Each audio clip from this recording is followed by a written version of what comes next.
Заключителният етап на 7-я национален преглед на ЦИОВ към ЮНЕСКО ще се проведе в събота, 25 април.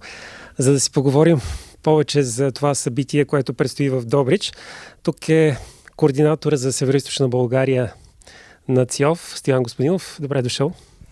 Благодаря. Здравейте и на вашите зрители. На всеки 4 години се провежда преглед на ансамблите, които желаят да завоюват званието представителен ансамбъл на ЦИОВ за България към ЮНЕСКО. Първият етап мина, а сега е заключителният етап на 7-я национален преглед.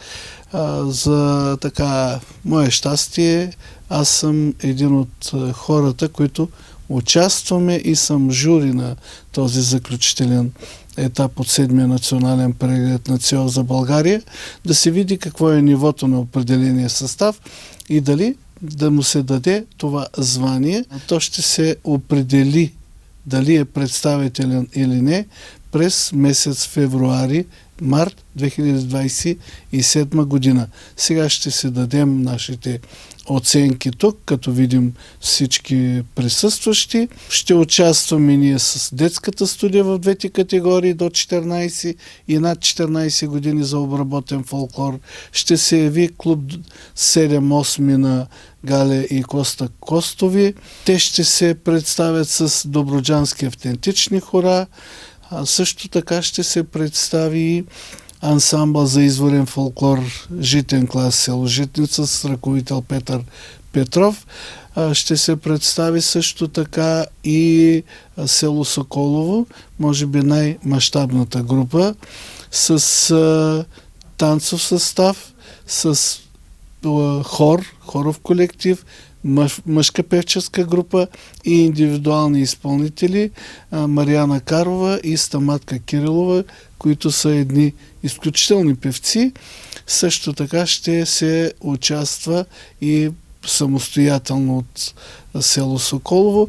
Така, очакваме още 3-4 колектива, които днес или утре ще зададат заявка за участие, така че зрителите и гости на нашия град да заповядат на 25 от 10:00 часа в органова зала. Входът е свободен, да се насладят отново на фолклорното ни изкуство. Да направим едно уточнение. Казахме заключителен етап. Преди това тези състави участвали ли са в някакъв предварителен, някакви отсявки? Да, разбира се.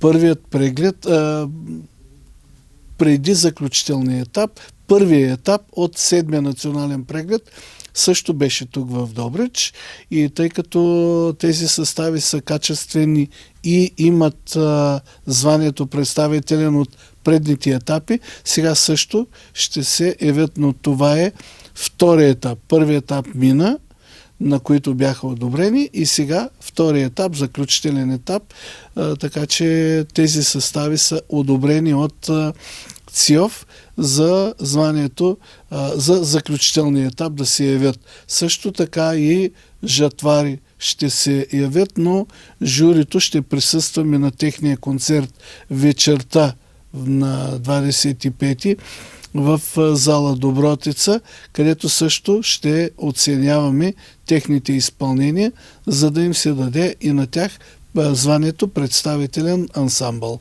Тоест, те са от съставите, които все още нямат, но са кандидатствали тази година така, да успеят. Да, точно така.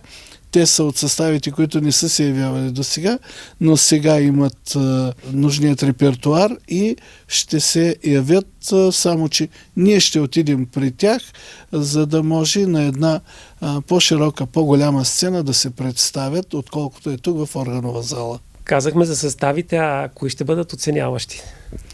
Оценяващите ще бъдат Емил Павлов, президент на ЦИОВ, аз и Николай Манев. Това ще бъдем тримата журито, което ще оценява и ще попълни анкетната карта, която после на Национален съвет на ЦИОВ ще се одобрява. Към днешна дата колко състава от област Добрич имат званието представителен?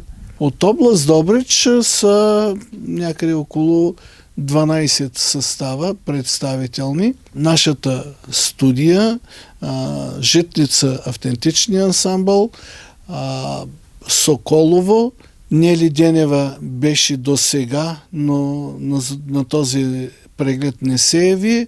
Тоест, можем да кажем, че част от съставите не са се явили тази година, което означава, че от до година няма да продължат да носят звания. Да, искам това да го подчертая съвсем сериозно, че ако не се явиш на всеки 4 години да защитиш званието си представителен, нямаш право да го носиш.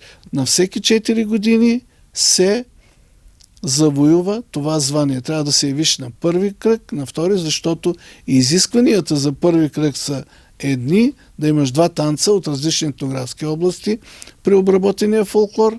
При автентичния трябва да имаш автентични хора, автентични песни от дадения регион и вече при втория етап имаш от задължително от твоята етнографска област и танци от други етнографски области на България.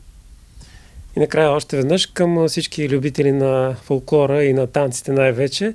В събота от 10 часа при свободен вход, нали така? Разбира се, да. Входът е свободен. Нашата община подсигури залата, подсигури озвучаването, така че ще бъде входът свободен за всички, които желаят да присъстват и да гледат изпълнителите на качествените ансамбли.